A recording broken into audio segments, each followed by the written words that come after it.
देखो क्या करने जा रहे हैं अभी, Q factor in tuning. Q factor या क्वालिटी फैक्टर क्या मतलब है इसका।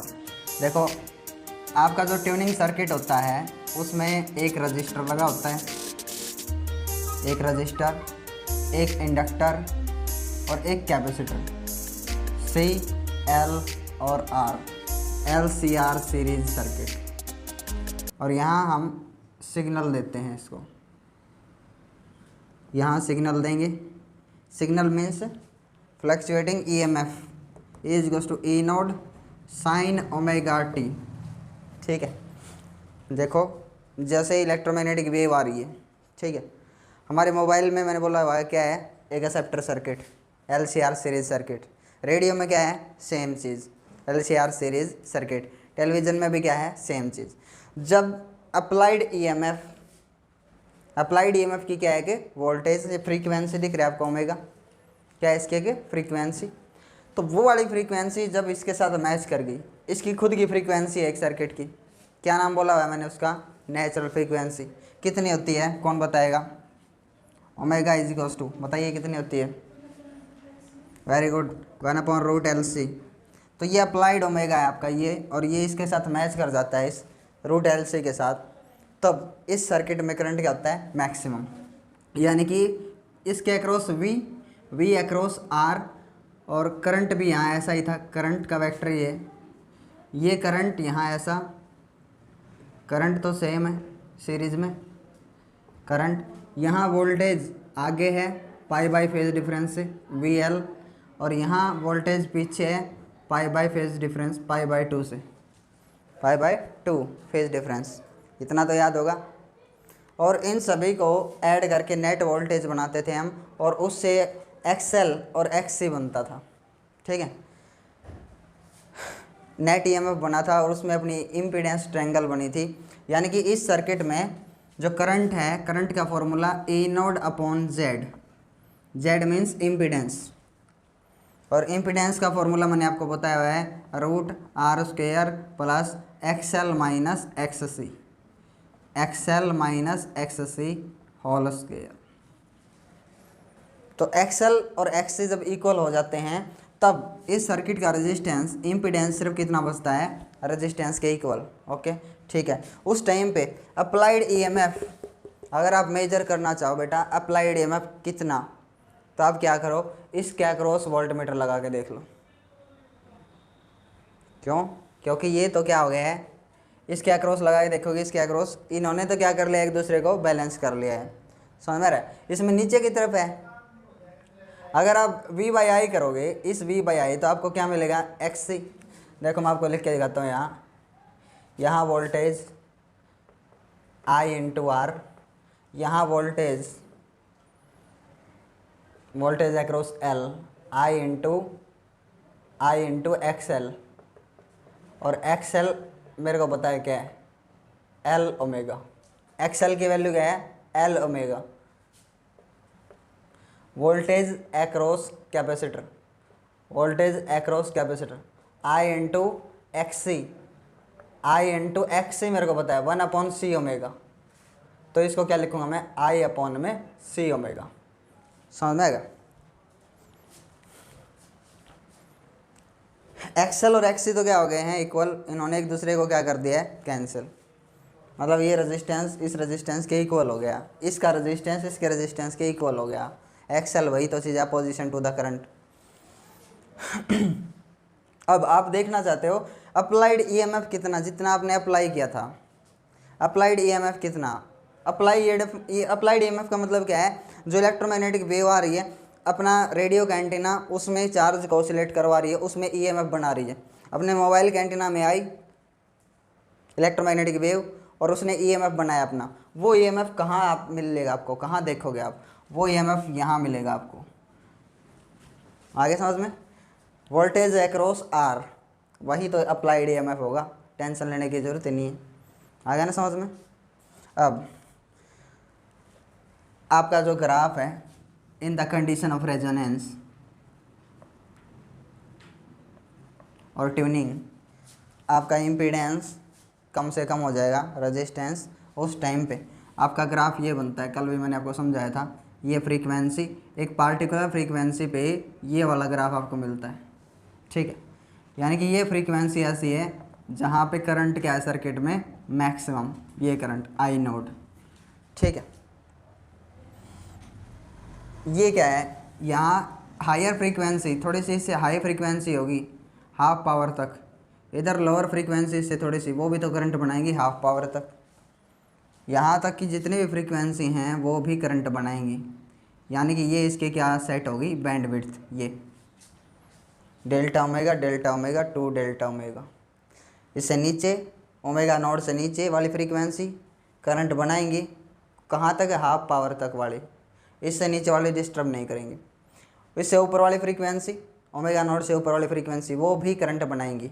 लेकिन बहुत ज़्यादा ऊपर जाते जाओगे आप तो करंट कम होता चला जाएगा। इससे ऊपर वाली कितनी फ्रीक्वेंसी, हाफ पावर तक की फ्रीक्वेंसी, इसमें करंट या ईएमएफ बनाएंगी। आगे समझ में। और उसमें ईएमएफ बनेगा सर्किट में, तो इसका वोल्टेज ईएमएफ आप यहाँ से ऑब्टेन कर सकते हो, यहाँ से निकाल सकते हो, वोल्टेज अक्रॉस आर।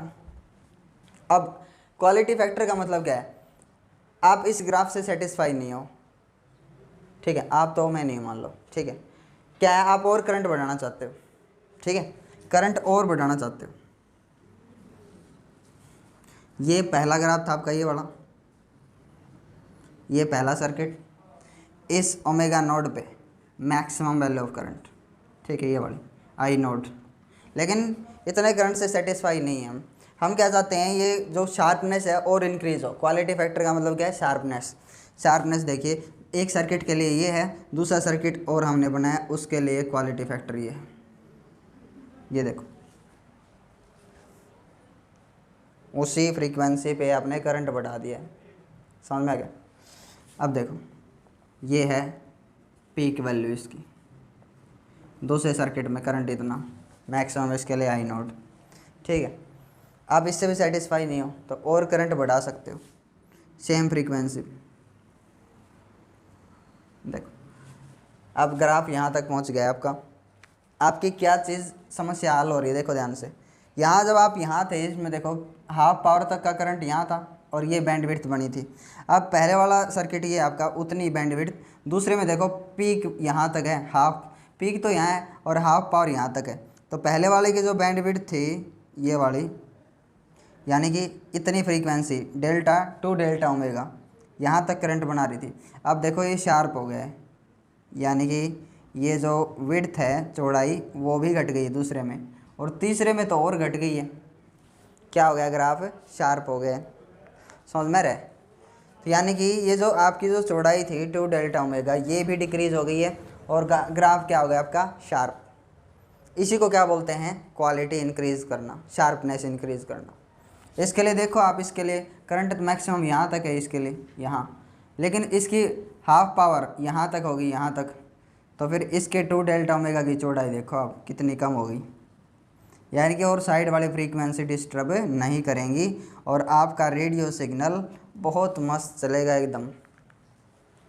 आपका रेडियो जो चैनल है, एफएम चैनल, वो एकदम शार्प, बिल्कुल साफ़ आवाज़, एकदम साफ़ सुथरी, उसमें कोई झरझर नहीं, कोई खड़खड़ नहीं, क्योंकि अदर फ्रीक्वेंसीज कट गई ना। आगे समझ में। आपको जो पसंद है एक पार्टिकुलर फ्रीक्वेंसी, वो क्या हुई, शार्प। आपने क्वालिटी को क्या कर दिया बेटा, इंक्रीज़। यही है क्वालिटी फैक्टर। लेकिन कैसे, आप करंट कैसे बढ़ा सकते हो, ये आप शार्प करना चाहते हो तो करंट कैसे बढ़ा सकते हो, इधर देखो ध्यान से। यहाँ से हम 2 पॉइंट निकाल लेंगे, यहाँ से या यहाँ से। कैपेसिटर के अक्रॉस भी 2 पॉइंट निकाल सकते हो, यहाँ से निकालो या यहाँ से, आपकी मर्जी, ठीक है। क्या है, ये वोल्टेज बढ़ाना हमारे हाथ में है, ये वाली वोल्टेज बढ़ाना हमारे हाथ में है। यहाँ जो वोल्टेज है वो तो बढ़ेगी नहीं, आई इंटू आर वोल्टेज उतनी रहेगी। करंट सेम जा रहा है इसमें, तो वोल्टेज ओमेगा आपका वही है, ओमेगा आपने बदला नहीं, ओमेगा नोड।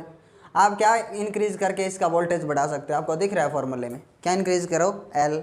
यानी कि अगर आप इंडक्टर बनाते हो, उसमें 10 टर्न की जगह 20 टर्न लपेट दो, अगर 20 की जगह 40 लपेट देते हो तो वोल्टेज ज़्यादा बढ़ जाएगा। अरे वोल्टेज बढ़ गया सर्किट में तो करंट भी बढ़ जाएगा। आ रहा नहीं समझ में।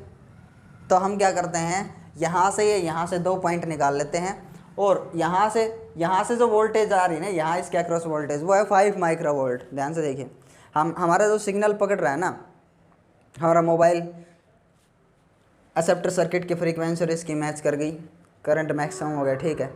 लेकिन करंट की वो वैल्यू है वो बहुत ही कम है, वोल्टेज की जो वैल्यू है वो बहुत ही कम है, 5 माइक्रोवोल्ट। आप चाहते हो कि अगले की आवाज़ बिल्कुल साफ सुनाई दे, क्वालिटी बहुत बढ़िया हो, उसी को क्या बोलेंगे, शार्पनेस या क्वालिटी फैक्टर। तो आप क्या करो, जो इंडक्टर लगा रखा है या जो कैपेसिटर लगा रखा है उससे 2 पॉइंट निकाल लो। अगर इसकी वोल्टेज बढ़ाना चाहते हो तो सी को क्या होना चाहिए, कम से कम। देखो कैपेसिटेंस को क्या रखोगे, छोटा।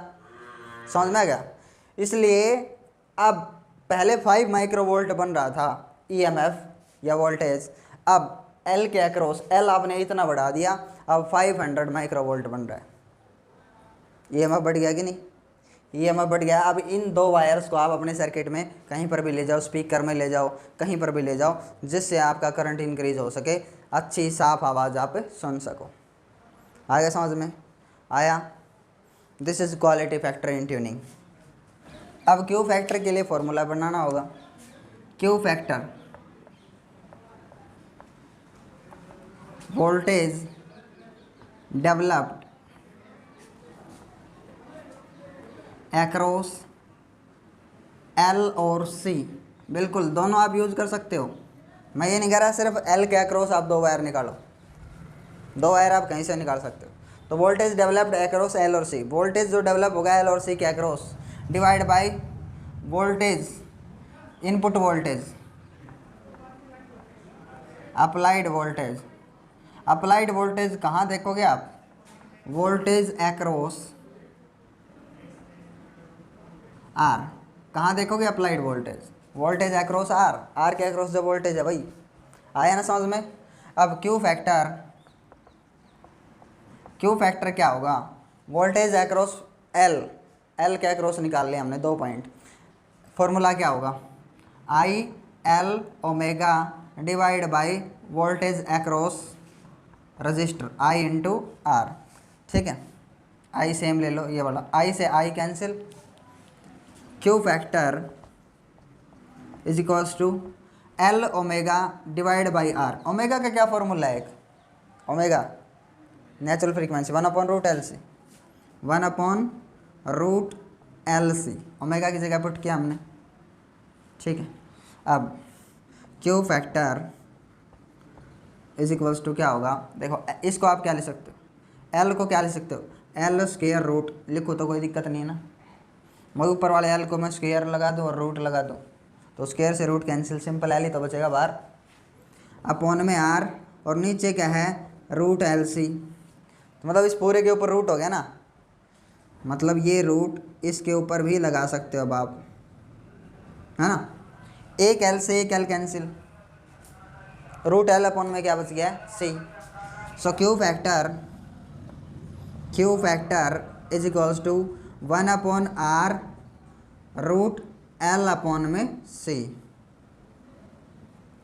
1/R √L अपॉन में C. Yes, this is the method to increase sharpness in tuning और क्वालिटी फैक्टर।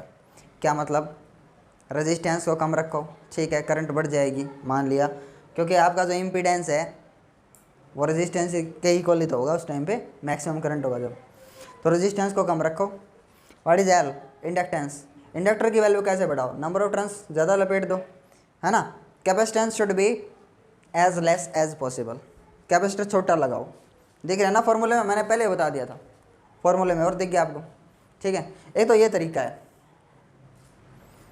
एक क्या है, इसी के हिसाब से एक दूसरा तरीका देखो,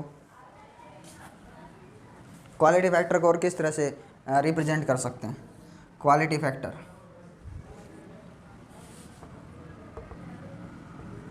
quality factor is equals to resonance frequency, resonance frequency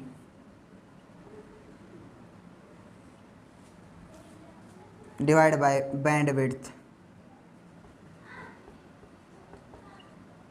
resonance frequency, अरे मैंने एक ग्राफ दिखाया था ना आपको अभी भी, ये वाला, अब देखो रेजोनेंस फ्रीक्वेंसी ओमेगा नोड, इसके ऊपर करंट क्या होती है मैक्सिमम, तो ये रेजोनेंस फ्रीक्वेंसी के कारण करंट बढ़ेगी। रेजोनेंस फ्रीक्वेंसी ऐसी फ्रीक्वेंसी जो करंट बढ़ा दे, करंट बढ़ जाएगा। बैंडविड्थ छोटी होगी। रेजोनेंस फ्रीक्वेंसी क्या है 2 delta omega. Yes it is the another formula for quality factor. देखो ओमेगा नोड पे करंट बढ़ेगा, करंट बढ़ाना है सर्किट में, 2 डेल्टा ओमेगा क्या होना चाहिए छोटा, ताकि हायर और लोअर फ्रीक्वेंसी कट जाएं, ताकि जो नॉइज़ है वो ना आए रेडियो में टेलीविज़न में। इसलिए 2 डेल्टा ओमेगा क्या होना चाहिए छोटा और करंट क्या होनी चाहिए ज़्यादा नेचुरल फ्रीक्वेंसी ओमेगा नोड पे। ठीक है ना, आया समझ में। कल हम करेंगे L C oscillation circuit. L C oscillation circuit क्या होता है।